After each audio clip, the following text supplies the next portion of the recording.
What's up everyone, welcome to today's video. Welcome to the Video Game Fight School channel. Thank you very much for tuning in. So today I'm going to start out with an interesting comment that I got a while ago, and it was not necessarily too long, and somebody said, yo, when I saw the name of your channel, I thought you were probably going to be talking exclusively only fighting games. And that's a very interesting take because when I first started this channel, I thought I was actually going to cover combat and fighting games. But as time went on, I decided maybe I needed to make my own topic areas slightly different. So today, nonetheless, we're going to try to honor that name and look a little bit at a small glance into some of the combat mechanics that have been showcased in Hogwarts Legacy. Now, as a short preliminary, we haven't necessarily seen a lot regarding the combat, but more than anything, because this is an RPG game of a specific nature, its combat is actually going to fit into a specific paradigm.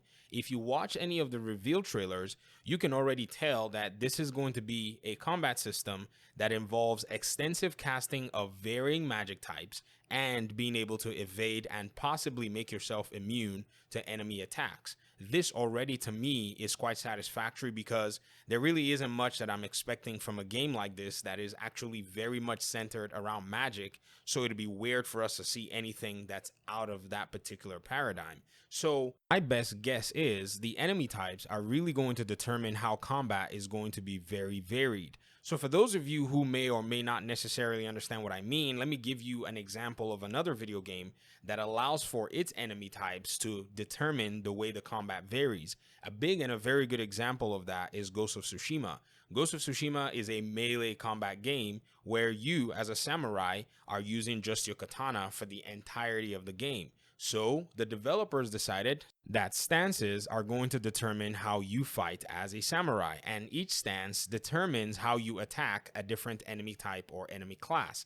If an enemy class approaches you, your combat stance determines how effective it is you're going to be in dealing damage to them. Wrong stances give you results that are not quite satisfactory and open you to being punished. I think Hogwarts Legacy is going to adapt some sort of that kind of a mechanic where you as the player are able to use your magic spells in a way that is quite appropriate for different enemy types. If you look very closely here in the preview, you do see some enemy classes that use mainly projectiles at you in terms of maybe an arrow. You even see some melee classes of enemies as well, and then some other classes of wizards that get to match your own power. You also see other enemy classes like monsters and trolls and all of the above, and based on my hypothesis, you're going to be armed with a plethora of different magic spells or even abilities that you can use to overcome any of these different enemy types.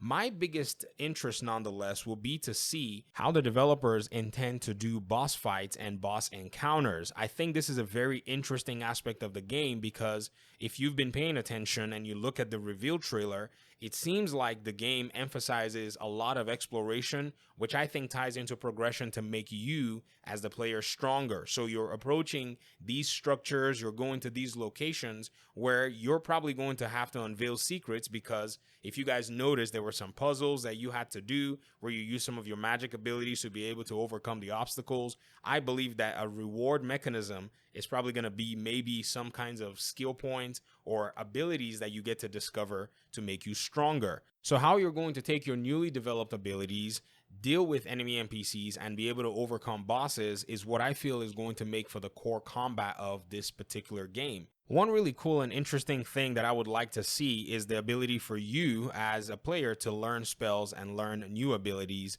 based on specific parameters. Now, how they intend to actually implement that in the game, I guess that's going to be something that we have to see as time goes on. But so far, so good. If you're coming in with context regarding this game, I think this is definitely a game that seems to stay true to what you would see in, say, a Harry Potter encounter in terms of enemy versus protagonist. I mean, if you guys really want to go ahead and look at some of the old Harry Potter movies, the way scores were settled were based on who was able to pretty much deal in the best and most intelligent aspect of the magic available to them.